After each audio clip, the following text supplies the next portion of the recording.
So as a final conclusion on our discussion of Uke, we have to reflect for a moment on Ukemi. Ukemi is the art we most normally think about in terms of taking falls. And so we have to become really, really skilled and take lots and lots of falls in order to build up that skill so that it becomes an internalized structure unto itself. You'll see demonstrations in the Aikido world where people are taking falls probably way too easy. If I just lay my hand on him and he just collapses or flips in the air, and I haven't really done any job to him that warrants that, I haven't really delivered any energy to him, or I haven't disrupted his reflexes appropriately, it's just sort of a random, meaningless event. And that sort of meaninglessness is out there. You can see lots of examples of it. When ukes are overly eager to take falls or take dives, then that is not a useful engagement. When ukes are resistant to taking falls, either out of fear or out of some psychology of competition, that's also not too useful for the engagement in the educational program of building your skill sets. The main thing I see in our normal training regimes, though, revolves around resistance that arises out of fear of falling. And it's a primary fear in our life. It goes back to childhood and learning to walk, and that very scary feeling of when we finally get to our feet and we start to topple over and collapse to the ground. And we do that numerous times, and it's a frightening, strange engagement that we're sorting out when we're just this tall. You become a full-grown human being, and that distance to the ground is greater. And that fear that's imprinted at a very young age is still quite present. And it takes a long time of learning the athletic activity, of dissipating the shock, of accepting the energy of off balance and concluding it into harmony with the ground in many, many thousands of repetitions to develop the skill sets that you need to develop as a great uke.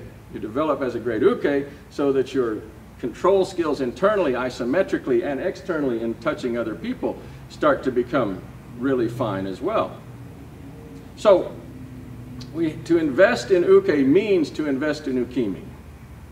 And you have to become very skillful at falling in all the particular directions so that no matter if I take Kyle off and just take his elbow this way, for instance.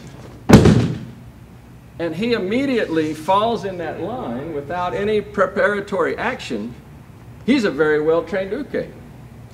If I take his elbow off, and now I ask him to be a clunky guy, and I begin to drive him in this line, and he has to prepare his body, and then make a little action to get ready, and then take the fall, that is not yet a completely trained person in our definition of what we're looking for as uke.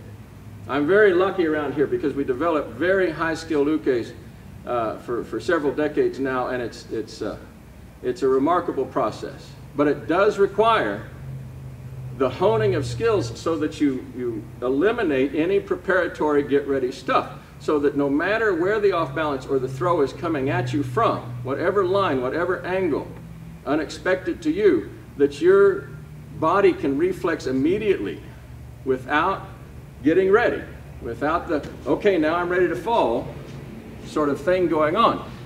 In reality, when you fall off the ladder, or you slip on the ice, or you go over the curb, or when the world really throws you, there is no time to get ready. There is no time to prepare and get ready to take a fall. If you are entering your falling activity with the psychology of, okay, I'm getting ready to fall, now I'm going to fall, you're doing it as a conscious, driven action, and that is not yet where you need to be. Because he can tell you, when I first took his elbow, there wasn't a bunch of decision-making going on. He knew immediately where his body had to go, and his body just went there. There was no decision point, I don't think, unless, was there? No, I don't think so. Because you cannot function in that conscious mindset under the real duress of active conflict. In active conflict, in combat, you don't have more than 1/10 of a second, or a couple of tenths of a second of reaction time. There's no big gap where you can get ready and then take your nice fall. Now you can train for years going slow enough that here it comes, that he can prepare and he can kneel down and he can roll back and all that sort of thing like that. And that's okay. It minimizes impact on his body. He gets to feel the lines, and there's nothing particularly wrong with that. But the internalized skill is not that. The internalized skill happens that he starts to move and he gets reversed immediately. And his body just has to coil around that problem and deal with it immediately. Because the resultant of that sort of thing is that his arm could get broke. His wrist could be injured.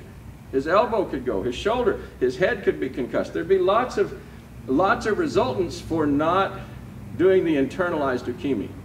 So I really have to stress that to build these skill sets, you have to invest in internalizing ukemi to the point where you no longer are consciously deciding to fall. Where you're no longer deciding, okay, I'm getting ready, he's throwing me, I'm taking my fall now. That process must disappear in order to step into the full engagement of ukemi and the full engagement of what it means to become a true uke. So, thank you.